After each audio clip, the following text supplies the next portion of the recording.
Possession: The Haunting of Sophie's House. Sophie and her husband Mark had been married for 10 years. They had 2 children, a boy named Billy who was 7, and a girl named Emily who was 4. They had moved into their new home just 6 months ago, and had been enjoying their peaceful life in the suburbs ever since. However, things took a dark turn one fateful night. Sophie had been acting strange for days leading up to it, and Mark had started to become worried.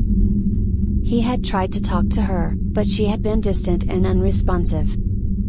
Then, on that night, he woke up to the sound of a loud scream coming from their bedroom. Rushing in, he found Sophie standing in front of the mirror, holding a lit match in her hand.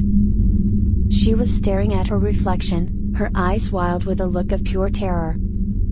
Without a word, she struck the match against her skin, igniting her nightgown and engulfing herself in flames.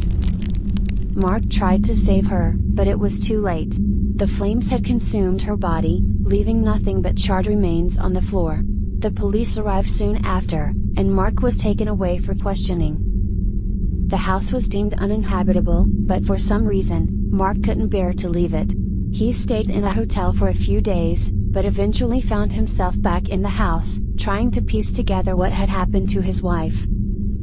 That's when strange things started happening. Mark began to feel like he was being watched, and he would hear strange noises coming from the empty rooms. He would find objects moved, and sometimes even misplaced. He tried to rationalize it, blaming it on his own exhaustion and grief. But things only got worse. One night, he woke up to find all the doors in the house locked from the inside. He couldn't explain how it had happened, and he began to feel like he was losing his mind. Then one day, he noticed that his children were behaving strangely as well. Billy, who had always been a quiet and shy child, had become aggressive and unpredictable. Emily, who had been sweet and innocent, had started to act out and misbehave.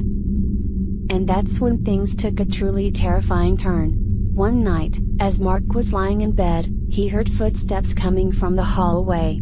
He got up to investigate, but as he opened the door, he saw Billy standing there, holding a large kitchen knife. "Mommy wants us to do this," he said, his eyes blank and empty. Mark tried to talk to him, to reason with him, but it was like he was speaking to a stranger. Billy lunged at him with a knife, and Mark barely managed to dodge out of the way. He ran to Emily's room, hoping to find some help, but when he got there, he found her standing in the corner, staring at the wall. "Mommy says it's time to play," she said, her voice cold and distant. Mark realized that he was completely alone in the house, surrounded by the possessed bodies of his family. He knew that he had to get out, but every door and window was locked tight. In the end, he managed to escape through the attic window, but he could hear the screams of his children echoing through the night. As he ran down the street, he could see the house burning in the distance, the flames illuminating the twisted and distorted faces of his wife and children. To this day, nobody knows what happened in that house, but some say that the spirit of Sophie still haunts it, possessing anyone who dares to enter its doors.